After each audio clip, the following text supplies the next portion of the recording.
ఓం శ్రీ గురుభ్యో నమః గం గణాధిపతయే నమః ఓం శ్రీ గాయత్రి మాతే నమః. ఈరోజు మనము ఈ యొక్క క్రోధినామ సంవత్సరం ఉగాదిని పురస్కరించుకొని ద్వాదశ రాశుల యొక్క రాజపూజ్యం, అవమానం, ఆదాయ వ్యయాలు, అలాగే వీళ్ళ గోచారం ఎలా ఉందో అన్నది చూద్దాం. కాకపోతే సింహరాశి వారికి తీసుకున్నట్లయితే మీకు మకా నక్షత్రం 4 పాదాలు, కుంభ నక్షత్రం 4 పాదాలు, ఉత్తర నక్షత్రం 3 పాదాలు కలిపి సింహరాశి సింహలగ్నం కిందకి వర్తిస్తుంది. సింహరాశి సింహలగ్నం వారికి తీసుకున్నట్లయితే మీకు ఈ యొక్క అష్టమాధిపతి అయినటువంటి స్థానంలో రాహువు ఉన్నాడు. అష్టమాధిపతి మీకు కేతువు, ఆయన వచ్చి 2వ ఇంట్లో ఉన్నాడు.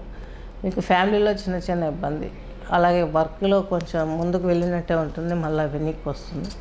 ఇవన్నీ కూడా గమనించగలరు. ఇకపోతే మీకు ఈ యొక్క సింహరాశి వారికి పంచమ అష్టమాధిపతి అయినటువంటి బృహస్పతి ఇన్ని రోజులు మీకు భాగ్యంలో ఉన్నారు, మధ్యస్థంగా ఫలితాలు అనేటివి ఫేస్ చేశారు. కానీ ఇప్పుడు ఈయన మీకు దశమక్షేత్రంలోకి వస్తున్నారు. చక్కని జీవితం ఉంటుంది, కష్టం ఉంటుంది, మంచి ఫలితము ఉంటుంది. ఈయన మీకు అష్టమాధిపతి కాబట్టి కష్టంతో కూడుకున్నటువంటి లాభాన్ని ఇచ్చే అవకాశాలు గోచరిస్తున్నాయి. మ్యారేజ్ కాని వాళ్ళకి మ్యారేజ్ అవుతుంది. ప్రమోషన్స్ కావాలని ప్రయత్నించే వాళ్ళకి ప్రమోషన్స్ అవుతాయి.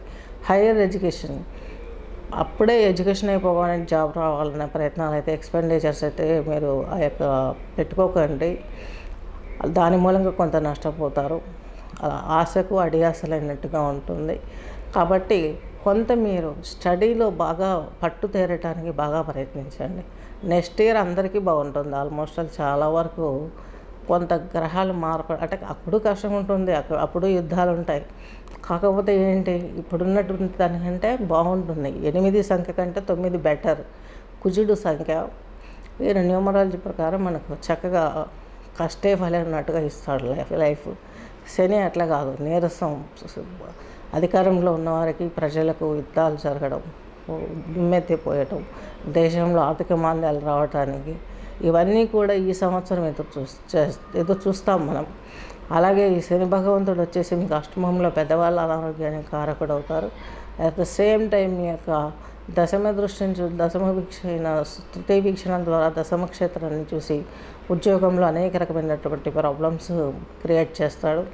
అలాగే ఈ మహానుభావుడు వచ్చేసి మనకు శని భగవానుడు మీ యొక్క 2వ ఇంట్లో ఉన్నటువంటి ఈ యొక్క సింహరాశిని చూస్తారు.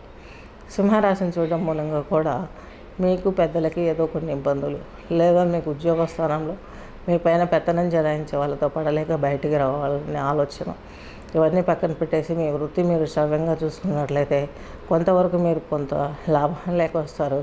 హెల్త్ డిసీజెస్ అనేటివి తీసుకున్నట్లయితే కొంత మీరు ఓవరాల్గా తీసుకున్నట్లయితే కొంచెం వెయిట్ గెయిన్ అయ్యే అవకాశాలు ఉన్నాయి. కాబట్టి అంత ఫిజికల్ ఎక్సర్సైజెస్, కొంచెం బ్రీతింగ్స్ ఎక్సర్సైజెస్ మీరు చేసినట్లయితే చాలా వరకు ప్రాబ్లమ్స్ మీకు రికవరీ అవుతాయి. బ్రీతింగ్ అని ఎందుకన్నామంటే మనకు సింహం 2వ రాశి అవుతుంది కర్కాటక రాశికి.